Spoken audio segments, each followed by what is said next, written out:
mujer, un niño y un dragón. A primera vista, esto puede parecer como los ingredientes para un cuento aterrador.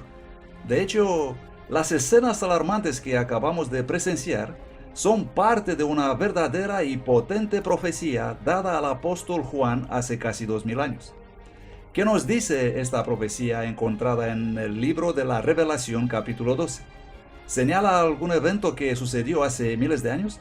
¿O describe cosas que van a ocurrir en el futuro cercano? ¿Y a quién representan la mujer, el dragón y el niño? Acompáñenos ahora en un viaje a un mundo que pocos han visto, pero del cual todos pertenecen.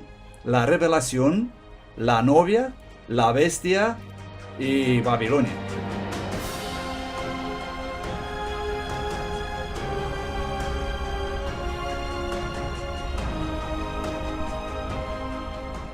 En el último libro de la Biblia, la Revelación, al apóstol Juan se le mostró una visión con una gran lucha entre el bien y el mal.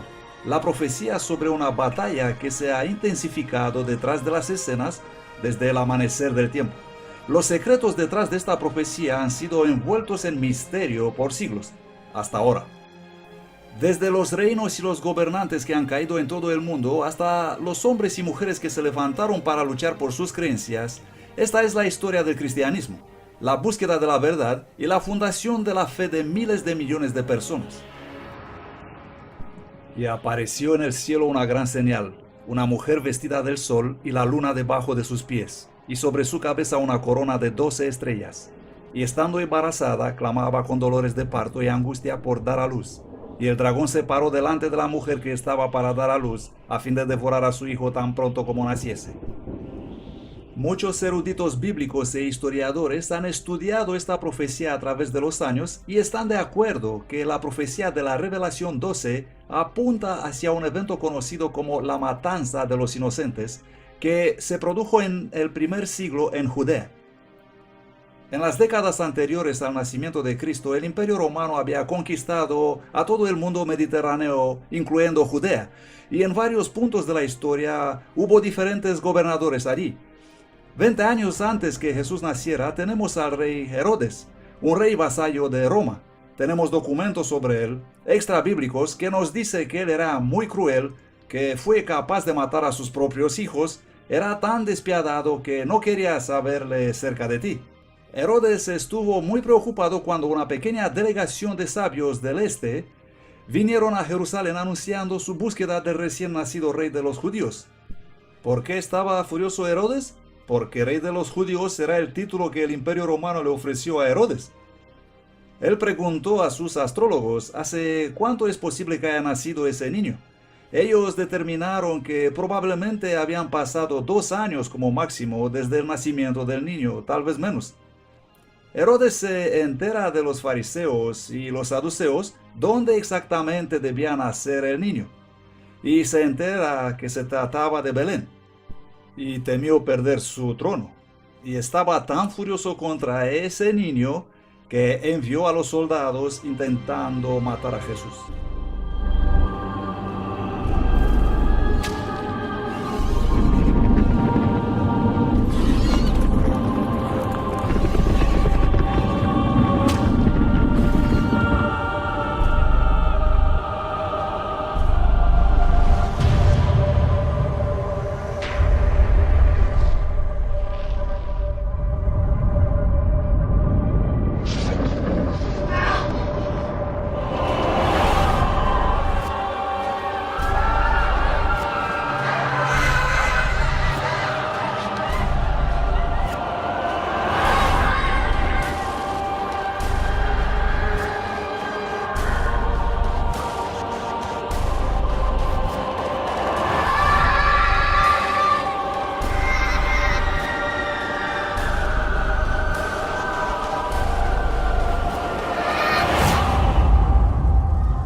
La Biblia nos dice que este acto brutal fue inspirado por algo más que la envidia tiránica de un viejo rey. Muchos eruditos bíblicos creen que eso es parte de una lucha mucho más grande que ha continuado a través de las épocas y aún está ocurriendo hoy. Para descubrir los secretos de esta profecía, primero tenemos que identificar a los personajes principales: la mujer, el niño y el dragón. El apóstol Juan dice: apareció una gran señal en el cielo, una mujer vestida del sol y la luna debajo de sus pies, y sobre su cabeza una corona con 12 estrellas. Vamos a mirar más de cerca a esta mujer. Sabemos que ella es un símbolo de alguien o algo. ¿Nos dice la Biblia a quién representa esta mujer? Maridos, amad a vuestras esposas, así como Cristo amó a la iglesia y se entregó a sí mismo por ella. Entendemos de esto que la iglesia es la novia de Cristo.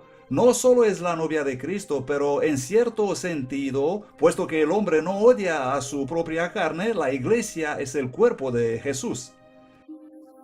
Muy claramente en la Biblia, una mujer representa a la iglesia. Tenemos una mujer como representante del pueblo de Dios. Podemos ver esto en el Antiguo Testamento y en el Nuevo Testamento. Jesús viene del pueblo de Israel y luego la iglesia crece como algo desarrollado por Jesús. Muy importante, esta mujer está a punto de dar a luz a un niño especial. ¿Quién es este niño? Tenemos algunas indicaciones. Primero, él gobierna con vara de hierro sobre las naciones. Eso es una referencia al Antiguo Testamento, donde claramente Dios es el que gobierna sobre las naciones con vara de hierro. Luego dice que él es llevado al cielo. ¿Y quién es llevado al cielo? Jesús el Cristo. Él es el Rey de reyes y Señor de señores. Así que estas dos indicaciones definitivamente nos dicen que se trata de Jesús. Ahora vamos a considerar el archivillano en esta importante profecía, el dragón. Y apareció otra señal en el cielo. He aquí un gran dragón de color rojo encendido. Sabes, me gustaría poder ofrecerte simplemente una teoría imaginaria aquí, pero la Biblia nos dice quién es el dragón. El dragón es el diablo. Tanto en el Antiguo Testamento como en el Nuevo, ¿quién es el destructor? Es Satanás, ya sabemos, el ángel caído, el diablo. Por lo tanto, él ataca tan pronto que Jesús nace en la tierra. Ahí se dirige su ataque. Y el dragón fue arrojado afuera, la antigua serpiente llamada Diablo y Satanás, el cual engaña a todo el mundo. Él fue arrojado en tierra y sus ángeles fueron arrojados con él. Lo que vemos aquí en la primera parte de la Revelación 12 es una representación simbólica del conflicto de los siglos entre Cristo y Satanás. Y encontramos esta descripción retrocediendo hasta el jardín de Edén, donde tenemos una serpiente con alas. ¿Y qué es una serpiente con alas? Es la imagen de un dragón. Y tenemos a esta serpiente, a este dragón descrito en toda la Biblia. Durante toda la vida y ministerio de Cristo, Satanás trató de impedir los planes de Jesús de proveer salvación para la humanidad. Pero él fue herido por nuestras transgresiones, molido por nuestras iniquidades. El castigo por nuestra paz fue sobre él, y por sus llagas nosotros somos sanados. En varias ocasiones lo sacaron a golpes de la sinagoga y querían arrojarlo de un acantilado. Trataron de silenciarlo, lo torturaron públicamente hasta la muerte. Pero la estrategia de Satanás de arruinar el plan de salvación fue totalmente destrozada cuando Jesús resucitó de la muerte. Y el hijo de ella fue arrebatado a Dios y a su trono. Con el Hijo de Dios ya físicamente fuera de su alcance, el diablo dirigió toda su furia sobre los seguidores de Jesús, los nuevos cristianos. Él les hizo mucho daño a través del cruel poder de la Roma imperial. Cuando el dragón se vio arrojado a la tierra, él persiguió a la mujer que había dado a luz al niño varón. El cristianismo era una pequeña minoría perseguida y sufrida que no tenía un estatuto oficial en el Imperio Romano, y hubo una serie de persecuciones, algunas de ellas muy duras. Una de las funciones de la religión en el Imperio Romano era asegurar el bienestar del Estado. La idea era que si los dioses eran adorados de manera adecuada, entonces ellos estarían a favor del imperio. Y si eran adorados inapropiadamente, entonces ellos, ya sabes, cosas malas ocurrirían al imperio como resultado de la ira divina. Los cristianos no querían traer sacrificios a los dioses y en este momento los dioses incluían el emperador romano. Así que es fácil considerar a estas personas chivos expiatorios religiosos. Básicamente, si algo va mal, probablemente es porque hay cristianos alrededor. Y por supuesto que tienes que castigarlos. Y el castigo, ya sabemos, en general era la muerte. Lo que la gente pensaba era que los cristianos reunidos también parecían hacer amor con sus hermanos y hermanas, porque había rumores de que ellos cometían incesto. Los cristianos solían llamarse entre ellos hermano y hermana, y solían comer la carne de Cristo. La gente escuchaba que aparentemente los cristianos comían niños, y cuando los paganos oían esto, pensaban lo peor, ¿no? Asumían lo peor. Los cristianos son progresivamente despojados de sus cargos civiles, de sus funciones militares, sus libros son confiscados, sus iglesias son destruidas, se les prohíbe reunirse y así sucesivamente porque existe la ansiedad de que esto está realmente debilitando el bienestar del imperio. Mientras la iglesia primitiva sufría bajo esta persecución devastadora de Roma, sus vidas se convirtieron en un poderoso testimonio para la verdad. Mientras los paganos vivían en constante temor supersticioso, estos cristianos enfrentaban la tortura y la muerte con una paz sobrenatural. Básicamente lo que hizo Nero fue dárselos como comida a los leones. Los ataba a los pilares envueltos en resina y los encendía con fuego usándolos como antorchas humanas para que las fiestas puedan seguir por la noche. Los rompía en pedazos, eran matados por los gladiadores. Simplemente toda forma creativa para poder librarse de esos cristianos. Pero al enfrentarse al doloroso fin de sus vidas, los cristianos cantaban y se regocijaban.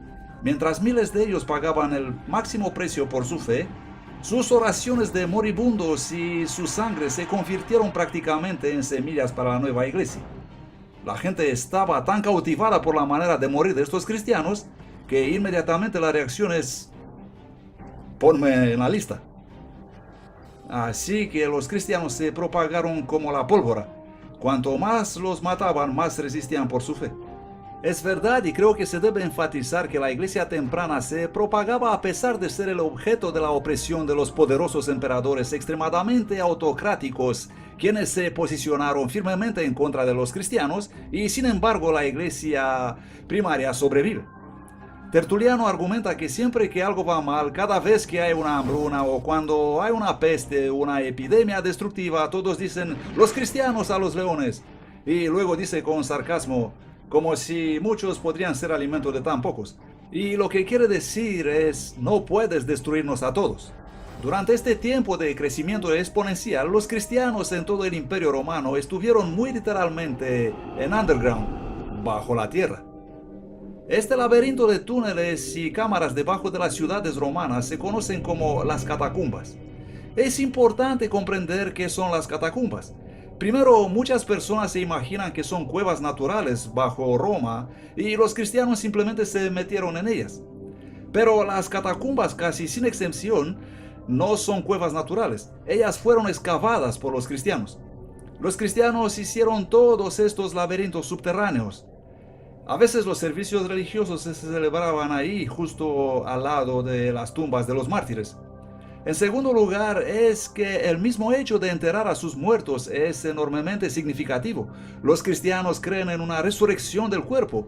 Por supuesto, esta creencia se ha torcido y cambiado a través de los siglos, pero de todo modo comprendemos que los primeros cristianos creían que serían resucitados en su precisa forma corporal y por lo tanto ellos optaron enterrar a sus muertos en vez de incinerarlos.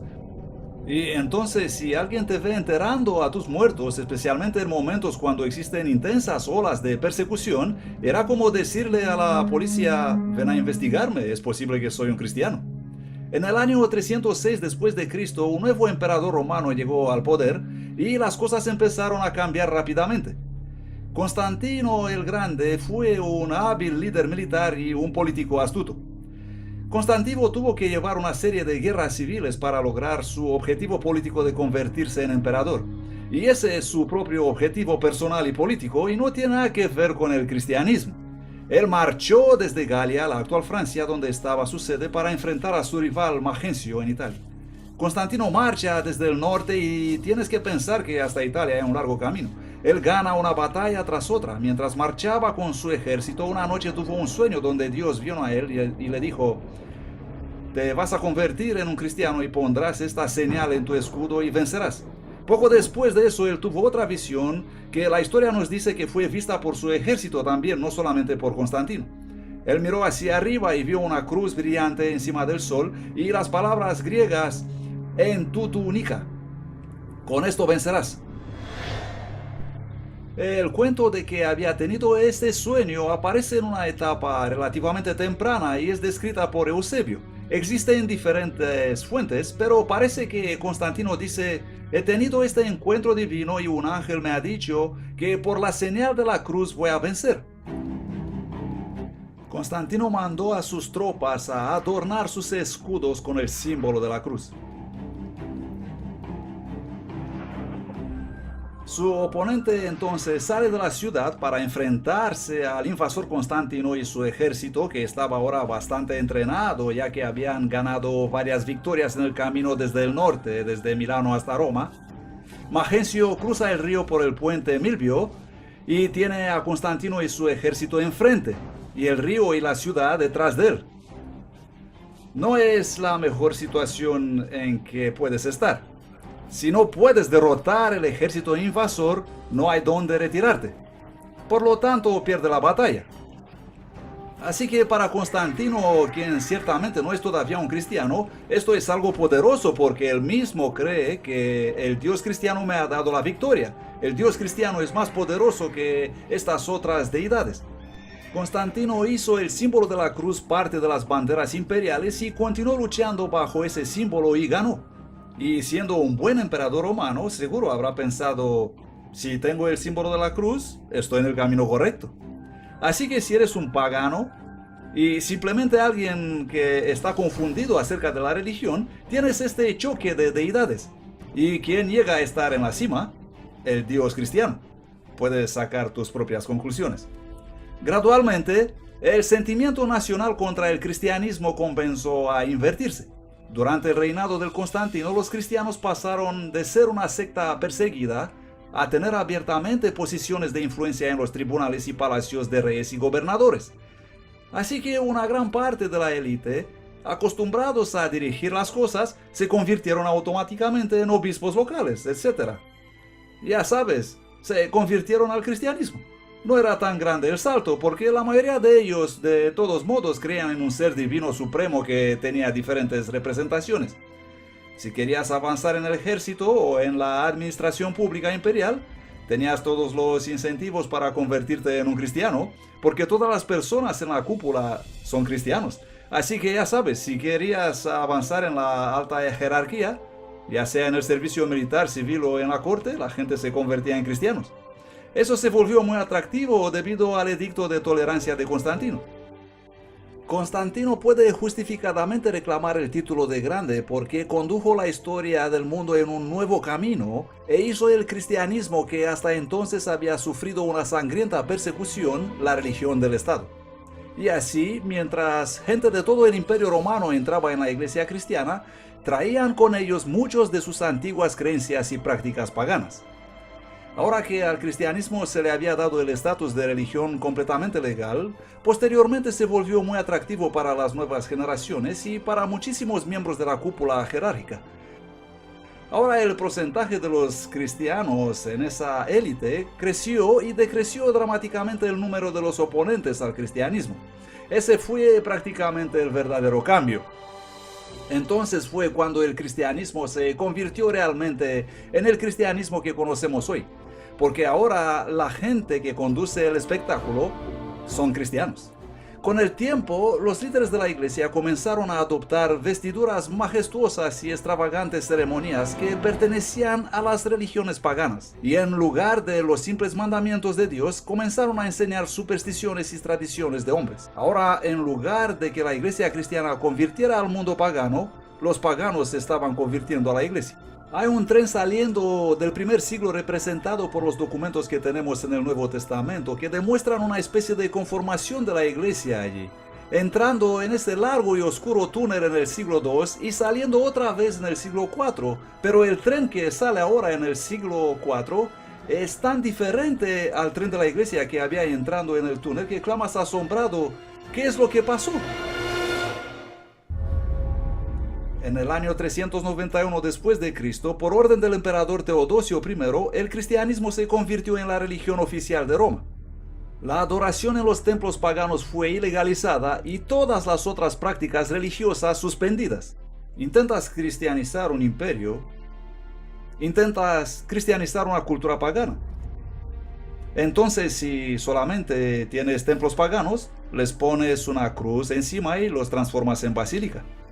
Pones que pinten en ellos imágenes bíblicas, héroes bíblicos, santos y mártires. Los cristianos están muy decididos de apoderarse de los templos paganos y hay un notable líder de la iglesia que en realidad escribió esto en un tratado que sobrevive hasta hoy. Él describe el ataque del paganismo sobre el cristianismo.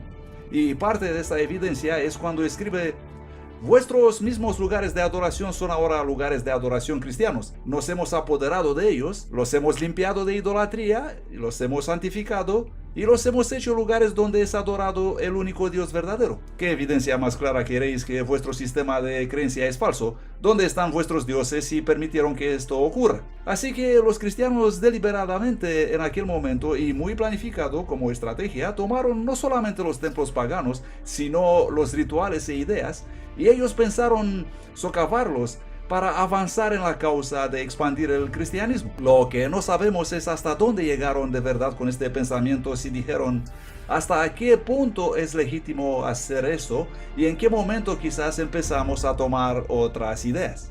La velocidad con la que Iglesia temprana se precipitó en la apostasía te deja sin aliento. Mientras que millones de paganos se dieron la prisa a unirse a la iglesia, eran naturalmente reticentes a deshacerse de sus tesoros idólatras. Los romanos y los griegos estaban tan acostumbrados a estar rodeados por los símbolos de sus deidades que comenzaron a hacer lo mismo con el cristianismo. Muchos de estos nuevos convertidos simplemente renombraron sus ídolos con nombres cristianos como Pablo, María y Pedro. Una estatua de Júpiter se convirtió en la estatua de Pedro. Sabemos esto debido a que tiene un disco solar justo sobre su cabeza. Eso nos dice claramente que no se trata de Pedro, sino que es una estatua pagana que fue renombrada. En lugar de Rómulo y Remo, hombre, ¿por qué no poner unos mártires, dos grandes mártires, los hermanos Cosme y Damián, no? Las representaciones de Isis, la cual es originalmente una diosa egipcia, pero que se había convertido en griega en aquel tiempo, se vuelve de repente la representación de María llevando a su hijo. Puedes encontrar la tradición sobre la madre y el hijo a lo largo de toda la historia de la humanidad. Está en el mitraísmo, está en Babilonia, lo tienes hasta muy lejos en Persia. Y así María adquiere las características de estas otras diosas. Isis viste un manto azul oscuro, está casi siempre colocada encima de una luna creciente. Ella es la madre de todos los dioses, está siempre llevando a sus brazos a Horus, su hijo. Esa es la estatua que recibe un nuevo nombre, y ahora su nombre es María llevando a su hijo Jesús. La representación de Dios Hermes se muestra ahora como siendo Cristo el buen pastor. Asclepios es el modelo iconográfico para muchísimas representaciones de Jesús, sí. Un joven y vibrante Dios con el pelo rizado hasta los hombros y una pequeña barba. Pronto las estatuas de los santos e incluso las de Jesús comenzaron a adornar las iglesias. A pesar de que Dios prohíbe claramente esta práctica en los 10 mandamientos, la gente continuamente venera y ora a estos ídolos renombrados. No te harás imagen, ni ninguna semejanza de cosa que esté arriba en el cielo, ni abajo en la tierra, ni en las aguas debajo de la tierra.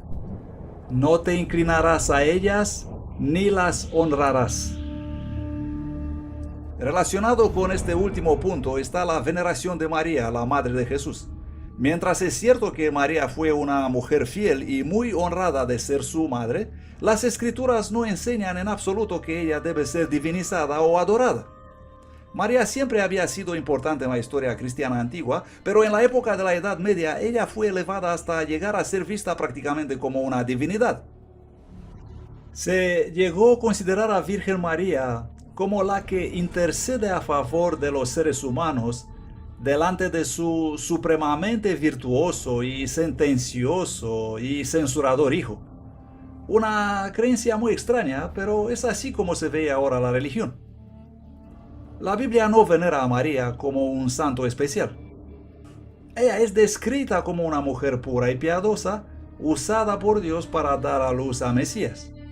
Sin embargo, en el Concilio de Nicea en el año 325, la Iglesia elevó a María a la estatura de una diosa y comediadora con Cristo. Empezando tempranamente al final del siglo IV, las iglesias estaban siendo dedicadas a la Virgen María. Y tristemente, estos no fueron los únicos errores que se deslizaron en el cristianismo en aquella época. Durante la época apostólica, el bautismo era una ceremonia sagrada reservada solamente para los que tenían la edad suficiente para tomar una decisión racional para Cristo. Era un testimonio público de aceptar a Cristo y su perdón. El bautismo representa literalmente estar muertos y enterrar nuestra vida antigua y ser resucitados, nacidos de nuevo para una nueva vida en Cristo. Sucedió con el paso del tiempo una redefinición del cristianismo y se empezó a bautizar adolescentes y luego menores de edad, considerándolos ya listos para hacer el compromiso para la fe. La ceremonia del bautismo se realizaba también en un lago o un río, donde la persona podía ser totalmente sumergida, eso significando que estaba completamente lavada de sus pecados. La práctica del bautismo fue poco a poco alterada por la Iglesia. Cientos de años después de Cristo, el rociar y derramar agua fueron introducidos como una forma más cómoda de bautismo. Esto en realidad debilitó el poderoso simbolismo del servicio y contradice el ejemplo de Jesús, que fue bautizado por inmersión. Y sigue siendo el caso hasta alrededor del siglo XII.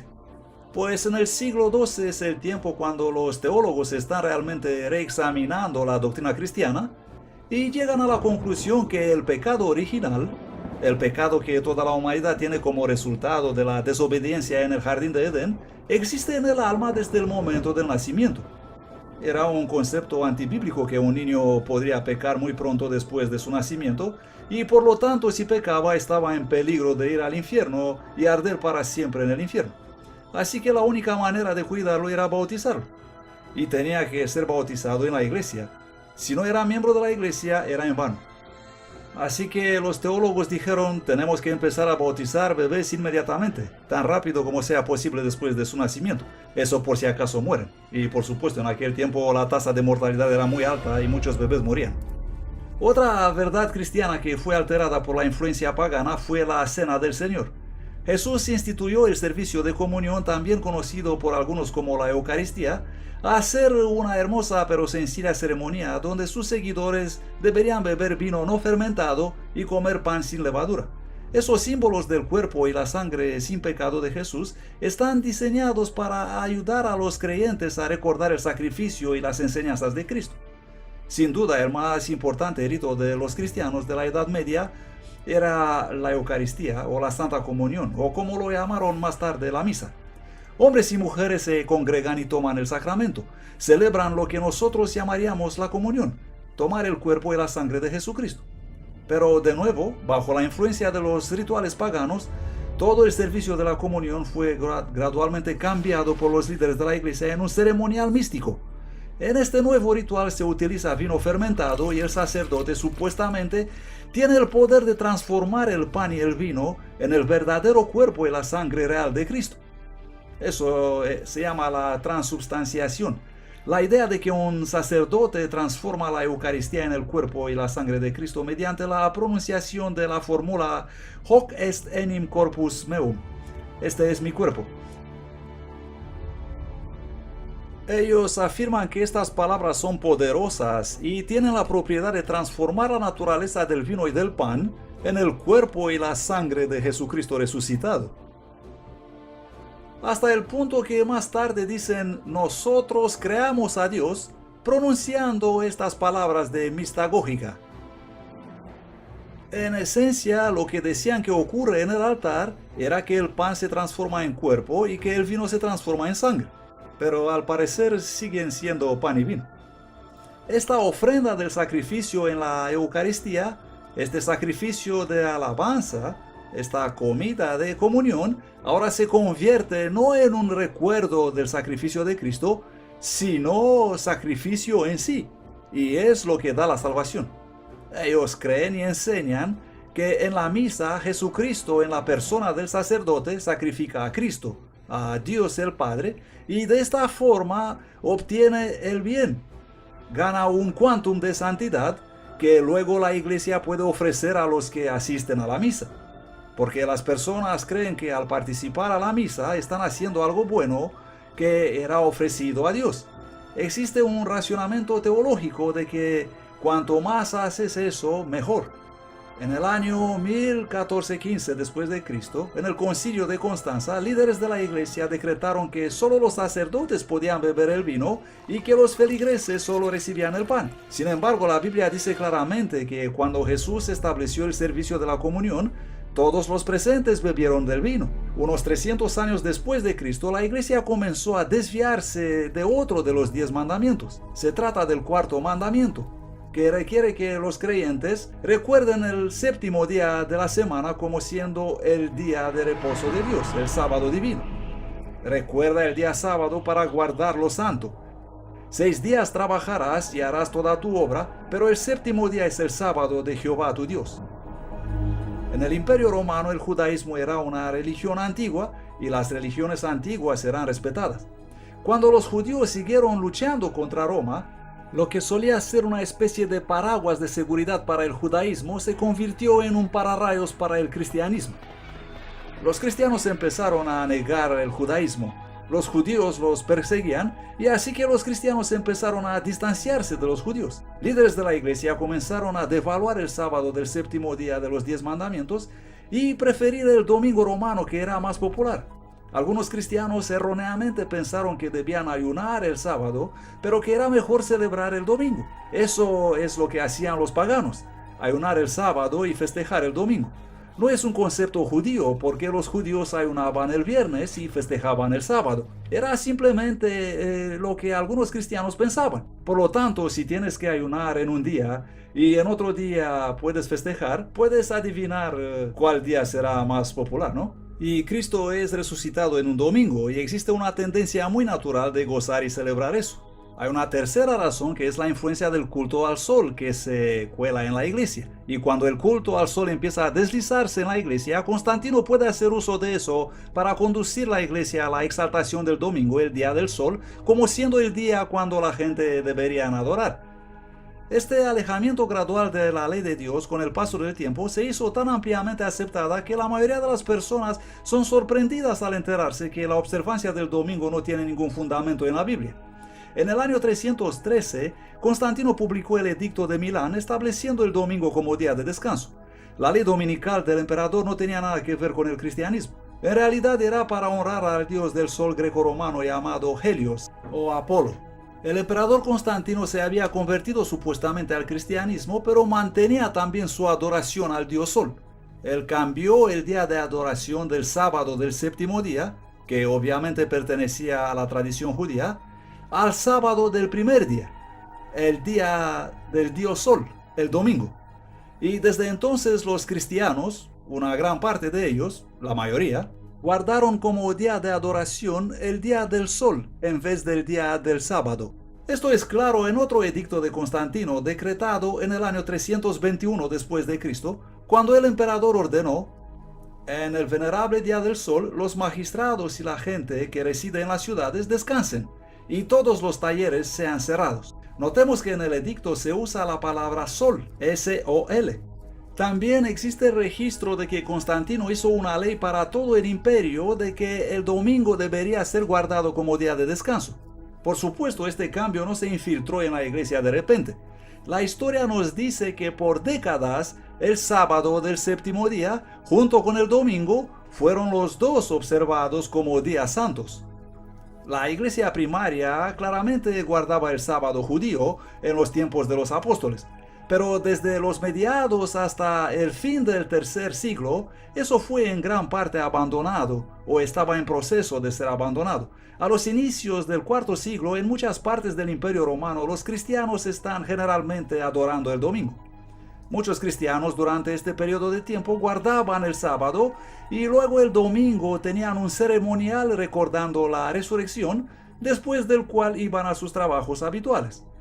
Es durante el reino de Constantino cuando la idea de transferir la solemnidad del sábado al domingo fue por primera vez expresada.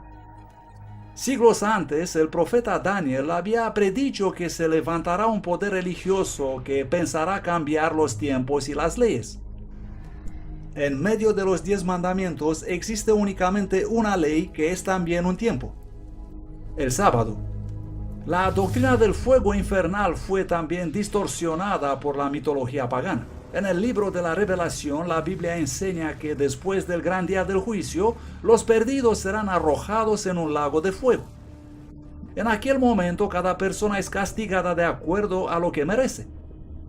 Y entonces son totalmente consumidos y perecerán eternamente. Y no temáis a los que matan el cuerpo, pero no pueden matar el alma. Temed más bien a aquel que puede destruir el alma y el cuerpo en el infierno. Porque los que viven saben que han de morir, pero los muertos nada saben. Los sacerdotes empezaron a enseñar que el infierno es un lugar de tormento eterno gobernado por el diablo, donde se llega en el momento de la muerte. La iglesia apóstata pudo utilizar este horroroso concepto de interminable tortura para aterrorizar y manipular tanto al rey como al plebeyo. Lo más trágico de todo esto es que esta falsa enseñanza presenta a Jesús como una especie de sádico malvado. Eso anima a muchos ateos y agnósticos a desafiar el cristianismo y las enseñanzas cristianas sobre un Dios amoroso, si ese Dios hace algo que es más horroroso incluso de lo que hizo Hitler. No importa cuáles fueron los hechos de una persona, ¿son miles de millones de años de tortura el pago para ese crimen? Así aparecieron muchas personas que odiaban a Dios y aprendieron a odiar a Dios debido a esta falsa doctrina. Otro concepto pagano que se infiltró en el pensamiento cristiano fue con respecto a la vida después de la muerte. El purgatorio es la idea que enseña que al morir algunas personas entrarán en un fuego infernal temporal, donde son purificadas para el cielo. El purgatorio es un lugar a medio camino, es decir, una parada entre el cielo y el infierno. Y lo interesante del purgatorio es que puedes escapar de él. Como dice la misa, consignados a las llamas de la aflicción.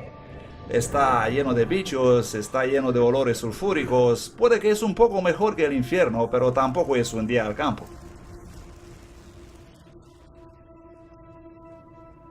La iglesia se desarrolla gradualmente y se experimenta un crecimiento de la iglesia poco a poco.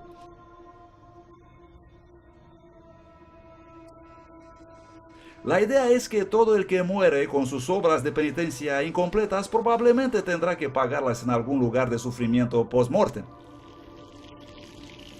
Ellos sufrirán a fin de que sean purificados, depurados de sus pecados y ofensas que han cometido en la vida. La gente medieval creía que todos serán salvos y redimidos si fueran miembros bautizados de la iglesia. Pero todos también tendrán que hacer penitencias por los pecados que han cometido y que no han confesado, pasando algún tiempo en el purgatorio. Así que el verdadero objetivo es entonces reducir el tiempo de estancia en el purgatorio. Mucha gente confunde el purgatorio con el infierno pensando que se puede salir del infierno, pero eso no es posible. Si vas al infierno, ahí estás. Eres considerado muy malvado y simplemente estás perdido. Pero la mayoría de la gente tiene un montón de cosas malas, todos somos malos. Entonces, ¿cómo podemos ser buenos para el paraíso? Tenemos que depurar el mal fuera de nosotros y es así como apareció la palabra purgatorio. Por lo tanto, la mayoría de los cristianos creen que sus familiares sufren en el purgatorio y el purgatorio no es un lugar agradable. Puedes estar ahí miles de años. La idea del purgatorio existía muchos siglos antes del tiempo de Jesús. Escritos de Platón de los años 400 a.C. nos ayudan a esclarecer de dónde viene este concepto de purificación y castigo. Sin embargo, el purgatorio no fue considerado un lugar real hasta siglos después. Entre los años 1160 y 1180 después de Cristo, los teólogos desarrollaron la doctrina del purgatorio, conduciendo a la aceptación formal de esta falsedad en el Segundo Concilio de León en el año 1274. La Iglesia entonces ofrece su apoyo a los muertos del purgatorio por medio de sus oraciones y atribuyendo a las personas los beneficios de los sacramentos, especialmente la comunión. Todo esto es perfectamente ortodoxo a su parecer y la iglesia cree que hacer eso es bueno y los feligreses parecen estar dispuestos a poner grandes cantidades de dinero en ello. Y así tenemos una extraordinaria proliferación de instituciones fundadas por sacerdotes para decir misas por las almas de los difuntos, particularmente entre los siglos XIV y XV. Esta doctrina fue fabricada para manipular las masas a fin de obtener ganancias financieras. La gente está dispuesta a pagar grandes cantidades de dinero para librar a un ser querido de las torturas del purgatorio. Por supuesto, los creyentes nunca pueden estar realmente seguros de cuándo alguien sale del purgatorio, así que el dinero continúa fluyendo en los bolsillos de los sacerdotes corruptos. El jefe de la iglesia tenía gente que salía a recaudar dinero y a alentar a la gente a dar su dinero a la iglesia para comprar las personas del purgatorio. Así pudieron financiar estos elaborados edificios. Esta creencia en el purgatorio está también basada sobre el peligroso concepto que las obras y las oraciones de los vivos pueden de alguna manera cambiar el destino de los muertos. Sin embargo, Jesús dejó muy claro que no hay limbo o purgatorio. Después de la muerte, el próximo pensamiento consciente de una persona es la resurrección y la recompensa eterna.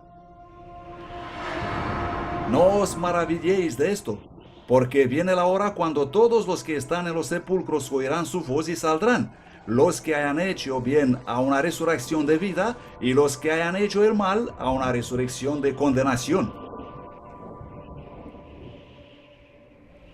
Central en el mensaje del Evangelio está la enseñanza de cómo obtenemos el perdón. Esta fue otra gran verdad bíblica que sufrió cambios durante esta etapa de compromiso.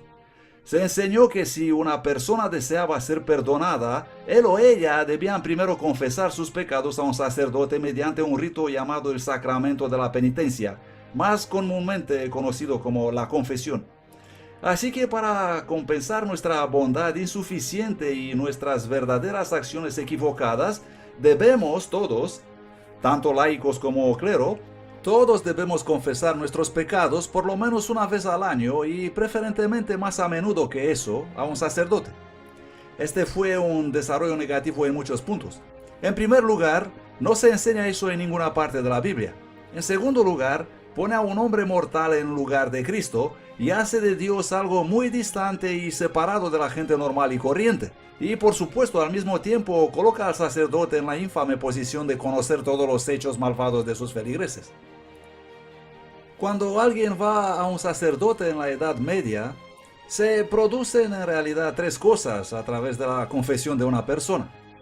Primero haces la confesión, el sacerdote luego te concede las palabras de garantía que el pecado es absuelto, ya se ha ido, pero una persona también, porque ha violado las leyes de la iglesia y las enseñanzas de Cristo, tiene que realizar una obra de penitencia para compensar el hecho de que han pecado.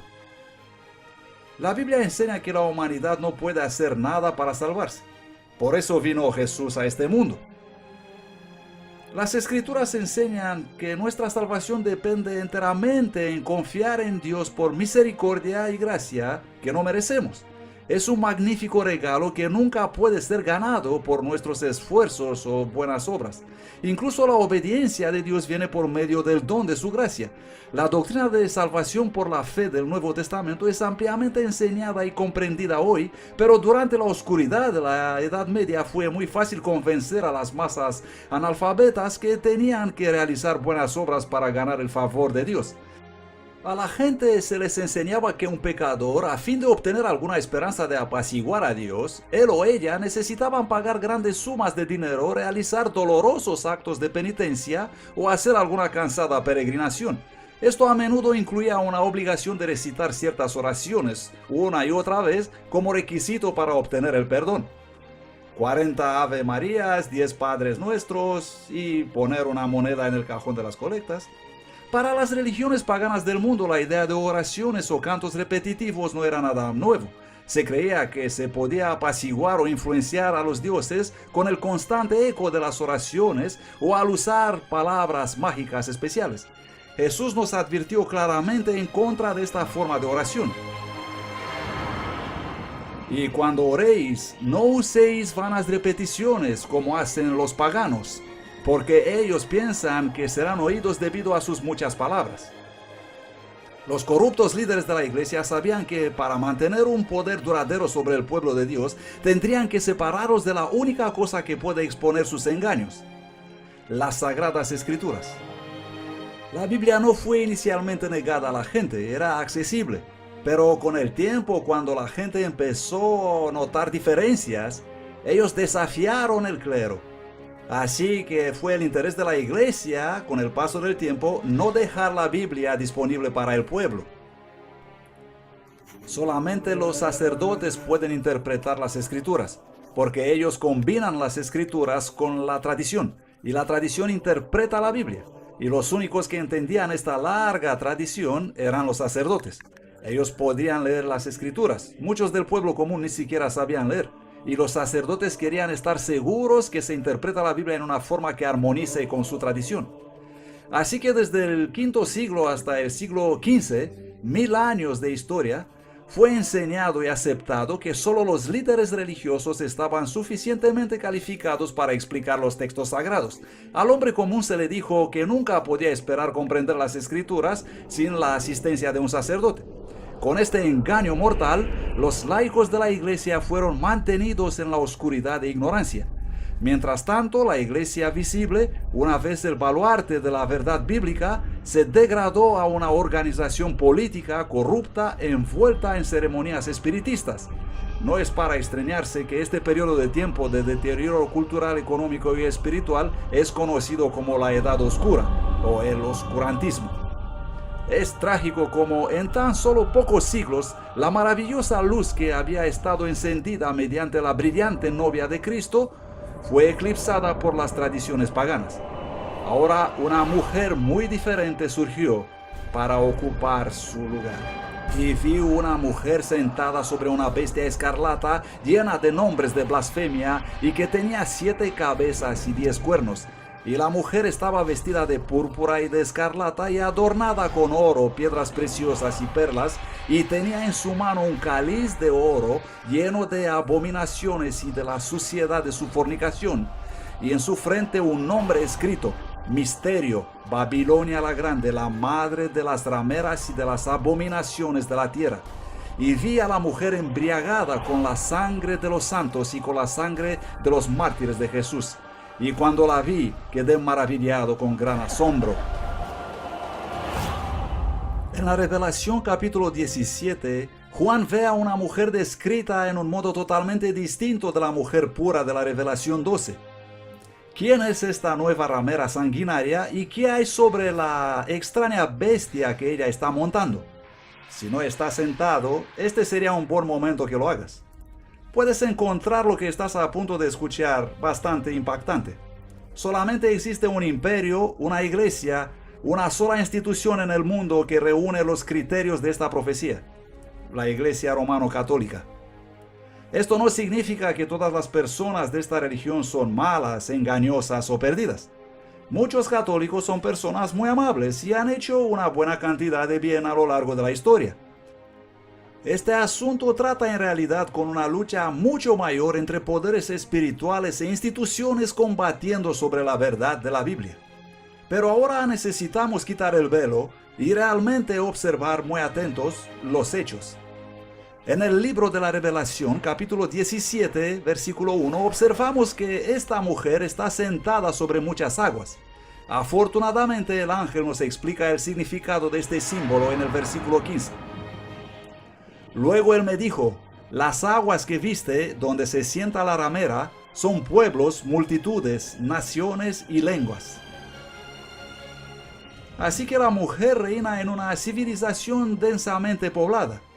Probablemente habéis escuchado la expresión "todos los caminos conducen a Roma". Durante el apogeo de su gobierno, los romanos habían construido una red de 80,000 kilómetros de carreteras a través de todo el imperio. Justo cuando el imperio romano empezaba a desmoronarse, la iglesia en Roma estaba ganando fuerza. En efecto, la iglesia católica se apresura a llenar el vacío de poder que queda por la caída del imperio romano. Y se llega en situaciones donde, por ejemplo, cuando a mediados del siglo V, cuando el uno Átila está avanzando contra la ciudad de Roma con su ejército, no es el emperador el que sale para detenerlo, sino el Papa, el obispo de Roma. Este tipo de prominencia política, así como prominencia religiosa, viene en realidad para definir el papel del Papa. La profecía indica también que la mujer está montando sobre una bestia con 7 cabezas y 10 cuernos. Obviamente estas cosas son símbolos. Esta criatura aquí representa claramente el mismo monstruo con 7 cabezas y 10 cuernos que hemos visto un poco antes en conflicto con la novia de Cristo en el capítulo 12. Y es la misma bestia que el mundo está obligado a adorar en el capítulo 13, pero que representan estas 7 cabezas y 10 cuernos. Las 7 cabezas son 7 montes sobre las cuales se sienta la mujer.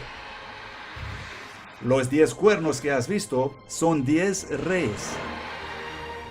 Solo hay una ciudad en el mundo sentada sobre 7 colinas como estas. Una ciudad importante, y esta es la ciudad de Roma. Por lo tanto, no hay ninguna duda en las mentes de la mayoría de los expositores bíblicos que cuando Juan habla sobre esta mujer, él habla de Roma. Tenemos que ver la conexión aquí. 7 cabezas, 7 montes. Vas a Revelación 12, 7 cabezas. Vas a Revelación 13, otra vez 7 cabezas. Hay una continuidad aquí. Es en la ciudad de Roma, llamada la ciudad de las 7 colinas, donde toda el área está realmente confinada a la propiedad del Estado de Vaticano. Existe solamente una iglesia que también es un país independiente y tiene poder político mundial, el Vaticano. Este país, con la población más pequeña del mundo, fue establecido como un estado independiente con 44 hectáreas en Roma.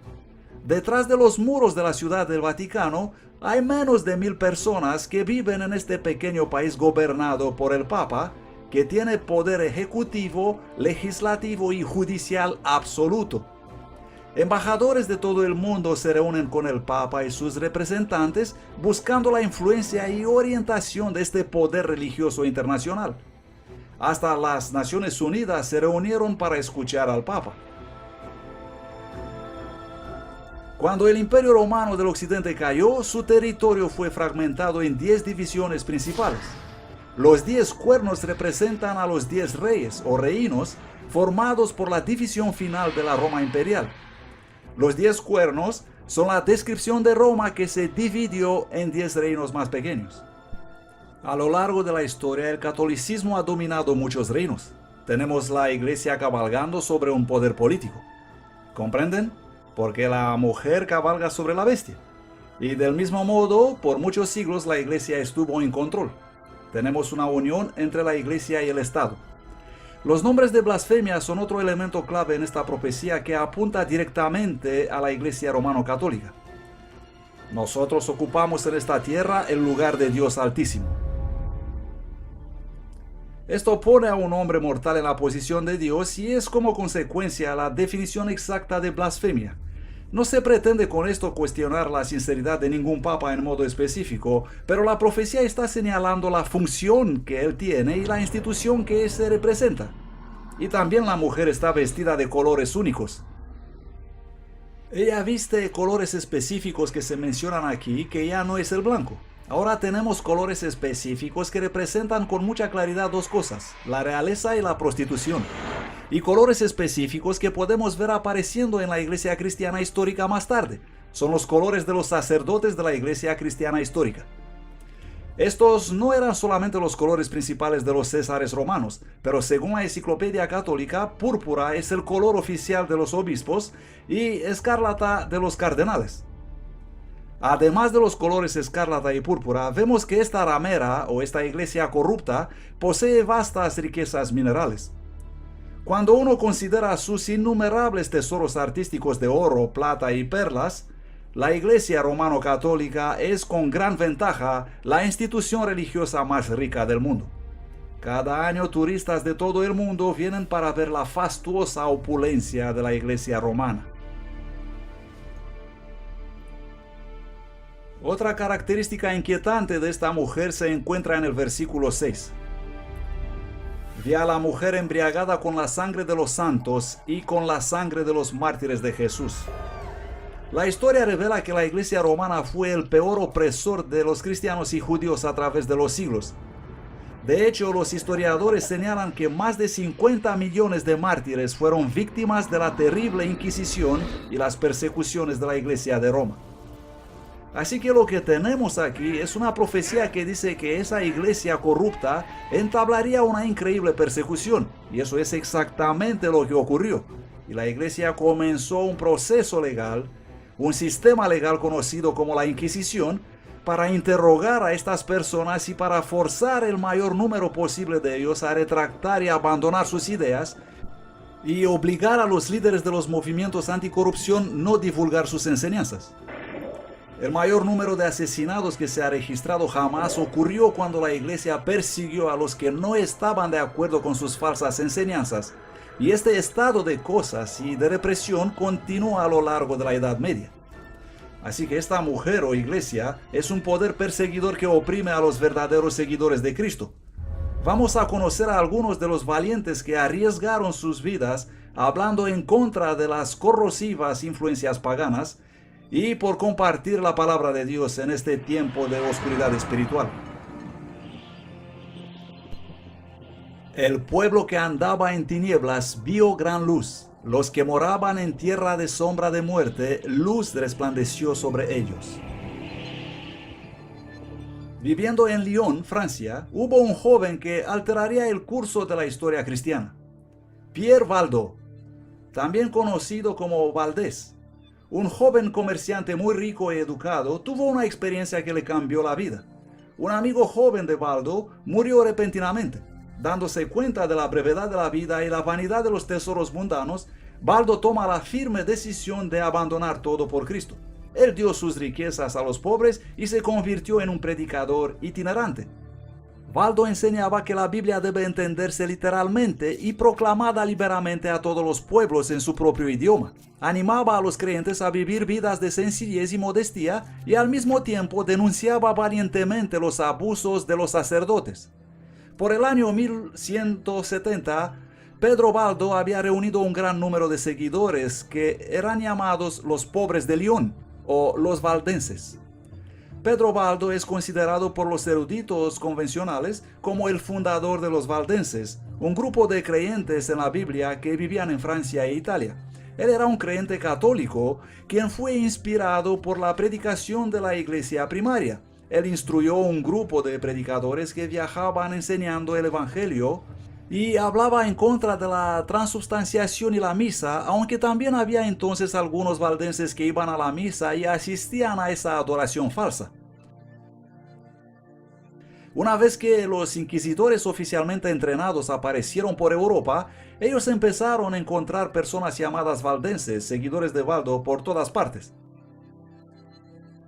Así que esparcidos por Europa había estos pequeños grupos de personas, simples creyentes, que habitualmente asistían a los cultos de la Iglesia Romano-Católica en la mayor parte del año, pero una o dos veces al año recibían la visita de los pastores valdenses que llegaban para hablarles. Donde quiera que iba, Pedro Valdo vio a la gente hambrienta de verdad. Él creía que había hambre en la tierra por la palabra de Dios, así que Valdo le pagó a un clérigo para ayudarle en la traducción del Nuevo Testamento al francés vernáculo. El relato es que Valdés encargó 2 personas, eruditos religiosos, en Lyon, para preparar una traducción de varias partes de la Biblia y algunos dichos de los padres de la iglesia en la lengua vernácula, que era algo entre francés y provenzal, un poco difícil de describir hoy. Pero parece haberse establecido una tradición que las comunidades valdenses intentarían obtener copias de las escrituras en la lengua común del pueblo. Ellos llevaban copias de la Biblia con ellos, eran comerciantes, vendedores y compartían las escrituras con la gente por donde pasaban. Existen referencias de que ellos enviaban a sus jóvenes a las grandes universidades y colegios del país para que compartan su fe allí y también para que puedan obtener una buena comprensión de la teología contemporánea y usarla para alcanzar comunidades más grandes. Pero la iglesia romana no podía tolerar por mucho tiempo esta libre predicación del evangelio por campesinos. Durante el tercer concilio de Letrán en 1179, las ideas de Baldo fueron condenadas oficialmente como herejía, y poco después él y sus seguidores fueron excomulgados. Expulgados de Lyon, los valdeses se establecieron en los altos valles de Piamonte y en los Alpes franceses. Aquí, entre sus familias, la Biblia fue hecha el estudio principal. Los evangelios de Mateo y Juan eran completamente memorizados, junto a muchas de las epístolas. Al no tener imprenta, los valdenses eran frecuentemente ocupados en copiar a mano las escrituras. Conocidos por su adhesión estricta a la Biblia, estos predicadores laicos difundían sus enseñanzas en todos los lugares, mientras viajaban como vendedores ambulantes. Para evitar ser arrestados, ellos ponían las copias de la Biblia en el foro de sus prendas y las compartían cuidadosamente cuando encontraban a un corazón dispuesto. Incluso después de la muerte de Pedro Baldo en 1218, la Iglesia romana continuó ferozmente perseguir a los valdenses.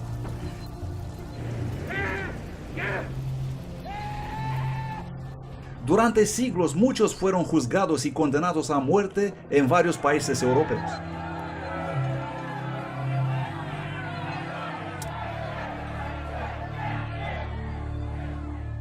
El Espíritu Santo inspiró a muchos dentro de la iglesia, quienes valientemente se levantaron y militaban para la reforma. Uno de estos hombres fue John Wycliffe, un teólogo inglés y predicador laico, traductor y profesor en Oxford. Su educación resultó ser una gran ventaja para él, mientras comenzó a señalar los errores cancerosos que habían sido difundidos entre el pueblo de Dios. Wycliffe nunca quiso ponerse en contra de los líderes de la iglesia, pero al ver las evidentes contradicciones entre lo que dice la Biblia y lo que hacía la iglesia, no podía guardar silencio. Wycliffe es realmente una persona algo inusual para poder acusarle de ser hereje, porque él era un catedrático de Oxford. Él había sido criado prácticamente dentro de la estructura de poder de la iglesia. Sin embargo, Wycliffe estaba muy preocupado por lo que veía a su alrededor. Cuando vio a Roma sustituyendo las Santas Escrituras con la tradición, acusó al sacerdocio de robar el pan de vida del pueblo hambriento espiritualmente. Él creía que la Biblia era la autoridad suprema y empezó la traducción de la Biblia. Los seguidores de Wycliffe fueron llamados lollardos. Ellos iban de lugar en lugar distribuyendo Biblias y predicando. Los lollardos creían en las escrituras sagradas, leían la Biblia traducida por Wycliffe y vivían en la misma piedad simplista, igual como lo predicaban y hacían los valdenses y otros predicadores del comienzo del siglo XII. Este fue el regalo más grande que Wycliffe pudo ofrecer a la gente común. Ningún documento ha modificado el curso de la historia más que la traducción en inglés de la Biblia. Wycliffe presentó algunas de las verdades que más tarde el protestantismo resucitó y, como acabo de exponer, sus enseñanzas, a pesar de haber sido escritas siglo antes, estaban preparando el camino para que el pueblo de Inglaterra acepte cuando iba a venir la reforma protestante. Wycliffe tuvo la valentía de declarar que la autoridad universal del Papa era antibíblica. Fue en estas condiciones que el 22 de mayo de 1377 el Papa Gregorio XI condenó los escritos de John Wycliffe, declarando que sus enseñanzas eran peligrosas para la Iglesia y para el Estado. Wycliffe continuó enseñando la salvación únicamente por medio de Cristo y que las escrituras eran infalibles, no la Iglesia romana. Con el tiempo, sus escritos y trabajo de reforma se extendieron como las ondas sísmicas, influyendo a millones de creyentes. Se encontraban en cualquier lugar donde había maestros y eruditos teólogos que los tenían. Los lollardos viajaban y llegaron hasta Bohemia, en Chequia, donde inspiraron a Jan Hus. Y Hus está de acuerdo sobre el error de la Eucaristía, sobre el poder del sacerdocio romano católico y también como Wycliffe desenmascara la suntuosidad de la Iglesia católica. Hus era solamente un adolescente cuando Wycliffe murió, pero las obras de Wycliffe tuvieron una poderosa influencia sobre su vida y sobre su futura misión. Jan Hus fue un predicador de Bohemia, hoy República Checa. Él era también profesor universitario y capellán del rey. Se le confió luego el oficio de predicación en una iglesia que había sido recién construida llamada Capilla Bethel. Como Wycliffe, Jan Hus predicaba las escrituras en la lengua del pueblo, algo prohibido en la Iglesia romano-católica que obligaba la lectura de la Biblia en latín que nadie comprendía. Hus predicaba en el idioma del país y el pueblo obtuvo la Biblia en su idioma a pesar de las prohibiciones de la Iglesia. Y fue en estas circunstancias que él entró en contacto con las enseñanzas de Wycliffe, y lo impactó favorablemente el desacuerdo sobre la transustanciación, sobre la fastuosidad y la influencia de la Iglesia. Caminando un día por la ciudad, Hus vio dos hombres que exponían un par de pinturas como una forma de protesto silencioso. Los cuadros presentaban dos escenas distintas. En uno estaba la imagen de Jesús solo, entrando humildemente en Jerusalén, seguido por sus discípulos cansados del viaje. En la otra pintura se mostraba la imagen del Papa vestido en ricas y lujosas ropas, transportado en una plataforma y seguido por una majestuosa procesión. Las pinturas ciertamente presentaban un contraste entre Jesús, quien dijo que las zorras tienen guaridas y las aves del cielo nidos, pero el Hijo del Hombre no tiene donde reclinar la cabeza, con el esplendor magnífico del palacio del Papa y del séquito papal. Movido por estas evidencias, Hus comenzó a denunciar públicamente el orgullo, la ambición y la corrupción del clero, y sin temor hizo un llamado para la reforma en la Iglesia. Si debes interpretar la Biblia de acuerdo con la verdad, y la verdad es lo que dice la Iglesia, ¿cómo puedes entonces corregir los errores en la Iglesia? No puedes hacer nada. No existe corrección para la Iglesia.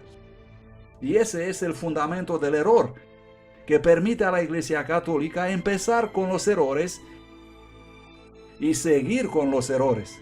Jan Hus fue llamado a Constanza, en Alemania, para defender su crítica contra la Iglesia de Roma. Segismundo, el rey de Hungría y más tarde del Sacro Imperio Romano, le garantizó un pasaje de seguridad, algo como inmunidad diplomática. Pero inmediatamente que Hus llegó en la ciudad, él fue arrestado y puesto en el calabozo en el castillo Gottingen. El rey Segismundo estaba muy enfurecido por la detención de Hus y amenazó al concilio de la Iglesia. Pero el concilio convenció al rey de que las promesas hechas a un hereje no tenían que ser respetadas. El 6 de julio de 1415, el concilio se reunió en la catedral después de la misa y la liturgia, y Jan Hus fue entonces traído al juicio. Se le pidió defender sus posiciones. Al defenderlas, se le encontró expresando herejías, y por lo tanto él fue condenado y juzgado por herejía. Entonces los guardias llevaron a Hus para ser ejecutado. En el lugar de su ejecución, Hus se mantuvo firme. Mientras las llamas se levantaban sobre su cuerpo, él fue capaz de elevar su voz en canto. Entre sus últimas palabras antes de su muerte, él predijo que dentro de 100 años Dios levantaría un hombre que llamaría a la reforma y que no podría ser suprimido.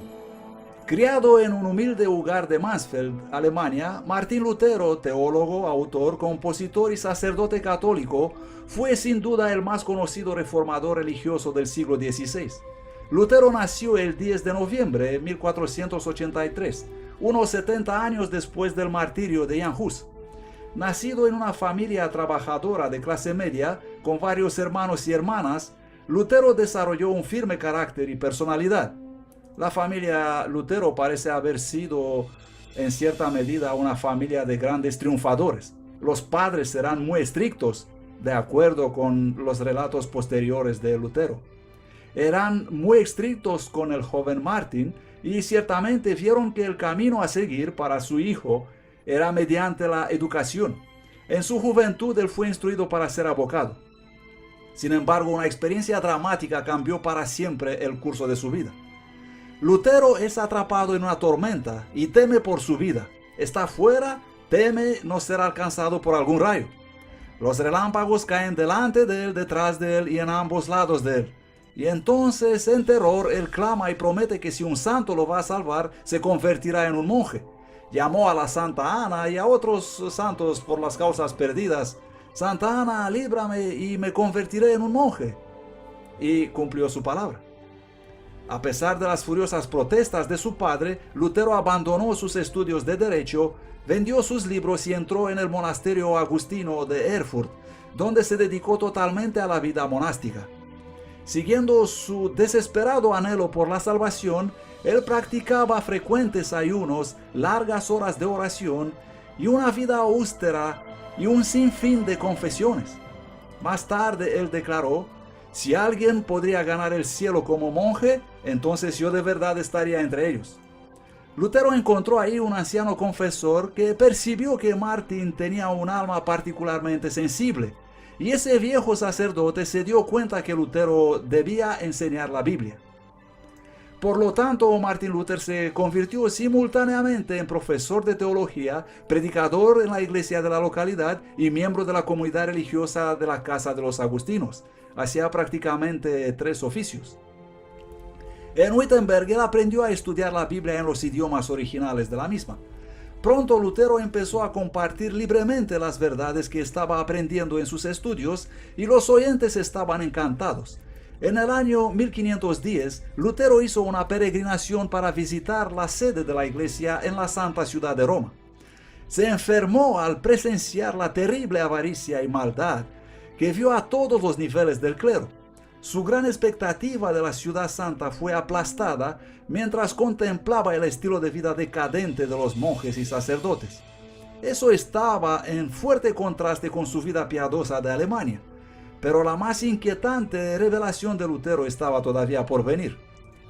Él se fue a Roma y estaba subiendo arrodillado las famosas escaleras cuando escuchó una voz, no necesariamente un sonido verbal, sino una voz en su mente que dijo: el justo vivirá por la fe. Y así subiendo esas supuestas escaleras de Pilato de rodillas para poder obtener una supuesta garantía, ya sabes que no vas a quemarte en el purgatorio por demasiado tiempo, de repente se dio cuenta mirando a su alrededor: ¿pero qué estamos haciendo nosotros aquí? La Biblia dice que la garantía viene por fe. Se levantó de pie y ese fue el punto de cambio definitivo. Lutero comprendió finalmente la importancia de confiar únicamente en los méritos de Cristo para el perdón.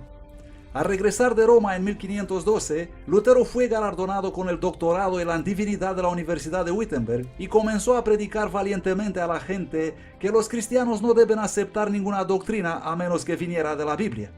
Y fue ese principio de sola escritura que se convertiría en el grito de guerra de la Reforma.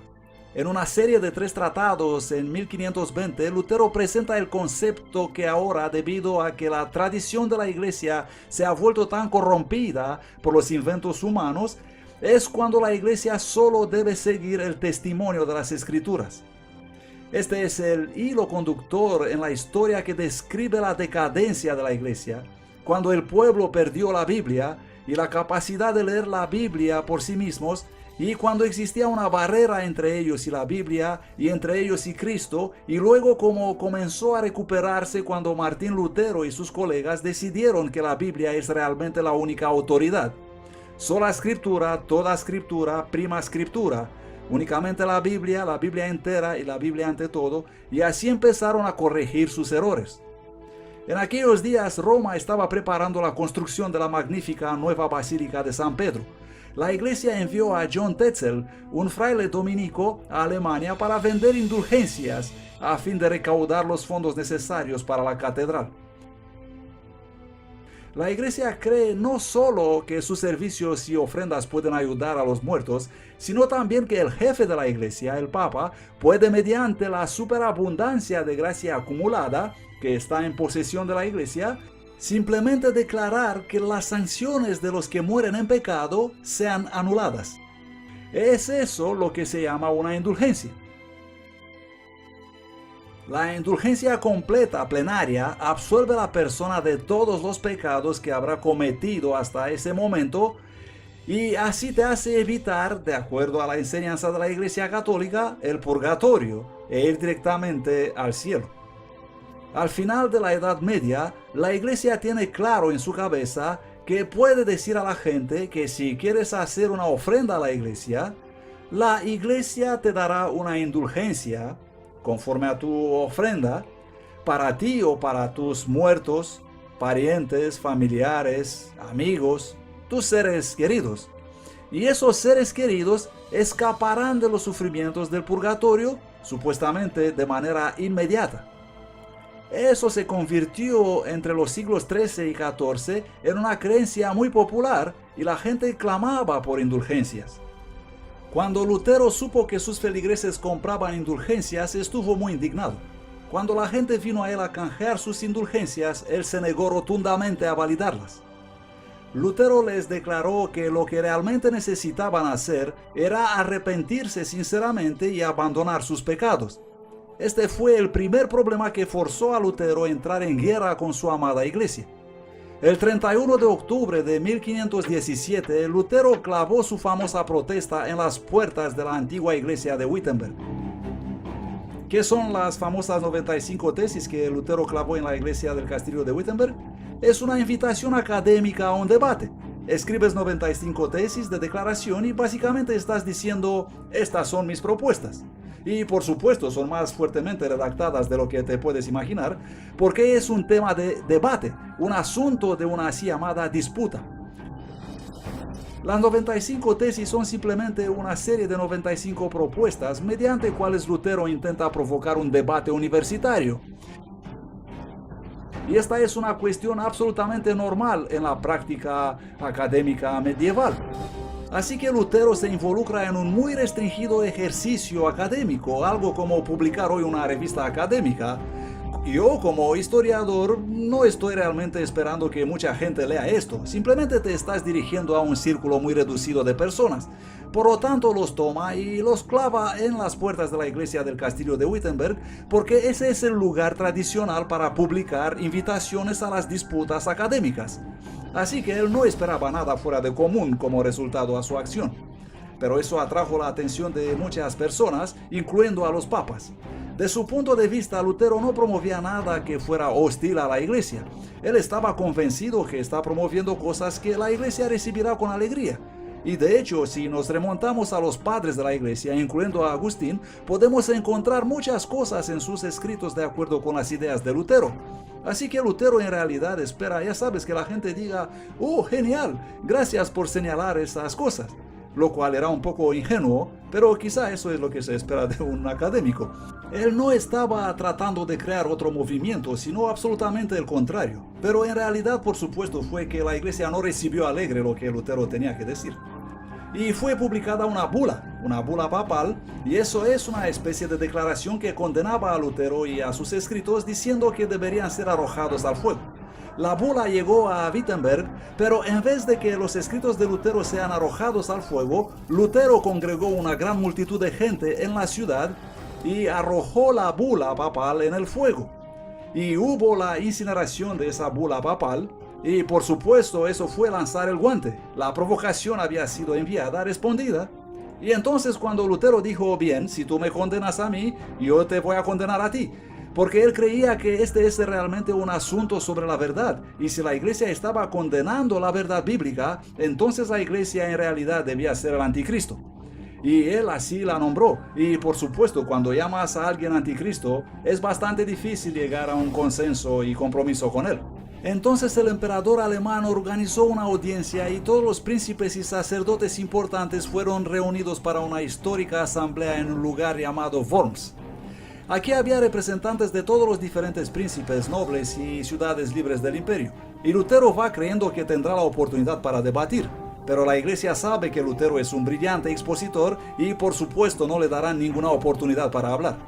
Él fue sacado delante de todos, se le mostró un montón de libros apilados y se le pusieron dos preguntas. ¿Son tuyos estos libros? ¿Y vas a retractar? Es decir, ¿vas a negar las enseñanzas que escribiste en ellas?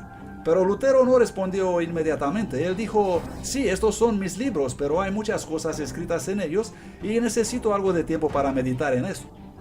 Él casi pierde el coraje, pero finalmente no lo perdió. El siguiente día él viene y empieza a jugar con las palabras. Ellos le pedían, ¿vas a retractar o no tus escritos? Y él decía, bueno, me pedís retractar todas mis obras porque hay escritos aquí que todos en la iglesia están de acuerdo con ellas.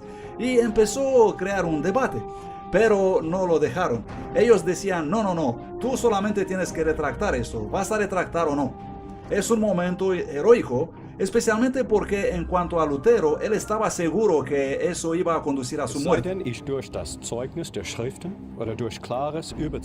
Él declaró, a menos que se me convenza mediante el testimonio de las Sagradas Escrituras o por claros razonamientos, porque no confío ni en el Papa ni en su concilio, ya que es bien conocido que a menudo han errado y se han contradicho a sí mismos. Estoy sometido a las Escrituras que he citado y mi conciencia es cautiva a la palabra de Dios. No puedo ni quiero retractar nada, ya que no es seguro ni correcto actuar en contra de la conciencia. Esta es mi postura. No puedo hacer otra cosa. Que Dios me ayude. Amén. El concilio no tuvo mucho que decir en respuesta y Lutero fue declarado proscrito. Su literatura fue prohibida y se ordenó su detención. El documento de Worms dice: queremos que sea arrestado y castigado como hereje peligroso. Pero Lutero había recibido un salvoconducto de la dieta de Worms, de igual modo como había recibido Jan Hus para el concilio de Constanza 100 años antes. Y había estas autoridades de Roma que instaban al emperador del Sacro Imperio Romano Germánico, Carlos V, a ignorar el salvoconducto, así como lo había hecho el emperador Segismundo en el caso de Jan Hus. Pero Carlos V no quería ser conocido como el segundo emperador que había incumplido la promesa de un documento de seguridad. Y por esta razón, o por otras tal vez, él permitió a Lutero abandonar la ciudad y volver a casa. El pensamiento era que probablemente alguien lo va a matar en el camino porque se había puesto un buen precio por su cabeza. En vez de eso, Lutero es secuestrado por un grupo de hombres armados que en realidad trabajaban para Federico el Sabio, quien había decidido que tiene que poner a Lutero fuera de la circulación por un tiempo, escondiéndole en el castillo de Wartburg, solamente siendo el elector quien sabía eso, todos los demás no teniendo ni idea de lo que habrá pasado con Lutero. Muchos pensaron que había muerto. Para el próximo año de este exilio solitario, al cual Lutero se refiere como mi Patmos, el ex sacerdote continuó su trabajo de prolífica escritura y también consigue traducir el Nuevo Testamento del griego al idioma alemán. 72 años antes de que Lutero completara su traducción del Nuevo Testamento, Gutenberg cambió la historia con la invención de la imprenta. Con esta maravillosa nueva tecnología, la verdad de la palabra de Dios empezó a propagarse como las hojas de otoño por toda Europa. Y así, en medio de esta gran reforma, el Señor armó a su pueblo con la espada de su palabra. Al mismo tiempo, varios otros poderosos defensores de la verdad se levantaron de la Iglesia de Roma. Entre estos valientes hombres que instaban para el regreso a la Biblia estaban Philip Melanchthon, William Tyndale, John Calvin y John Knox, solo por nombrar unos pocos. Según los reformadores predicaban y la imprenta trabajaba, las multitudes estudiaban la palabra de Dios. Gradualmente la luz de la verdad comenzó a romper las cadenas del error y de superstición que habían atado al pueblo por siglos. Como un aliento de fresco aire primaveral, Europa experimentó un renacimiento religioso. Y conoceréis la verdad, y la verdad os hará libres. El libro de la Revelación también predice que en los últimos días, el dragón, Satanás, una vez más intensificará sus esfuerzos para perseguir al pueblo de Dios. Biblia los identifica como los que guardan los mandamientos de Dios y tienen el testimonio de Jesús. La Revelación nos advierte que en los últimos días habrá una muy convincente falsificación de la verdadera Iglesia de Dios que compromete la verdad de las Escrituras. Jesús advierte que engañará al mundo entero.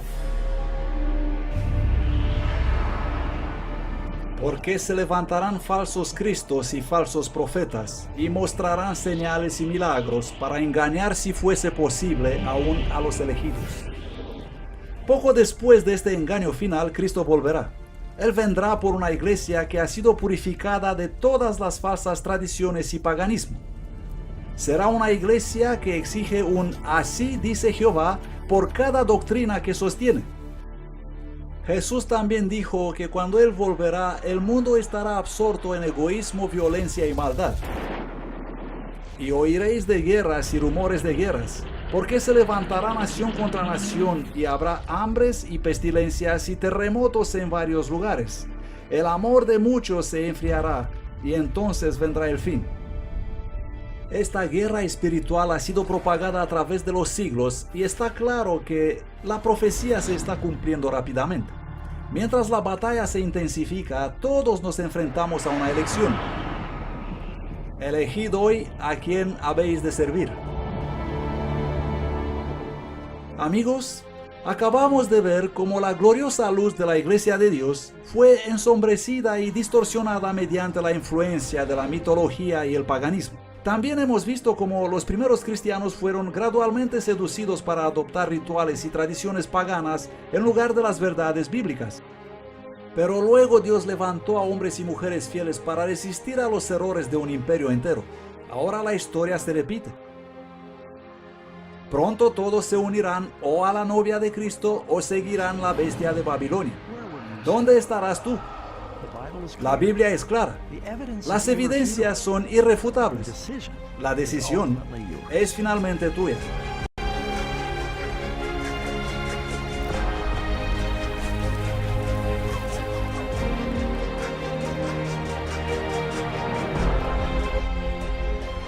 Seguramente yo vengo pronto.